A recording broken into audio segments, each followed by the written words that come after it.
So, yung ating lentil rice, guys, yun, dry na siya.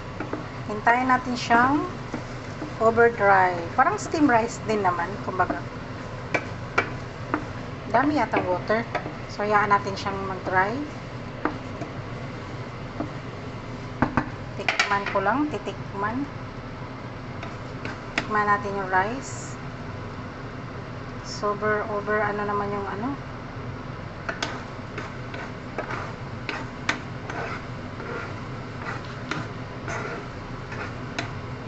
Overluto yung ating lentil. It's okay.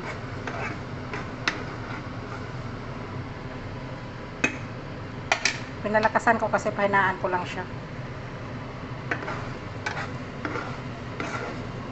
Yun.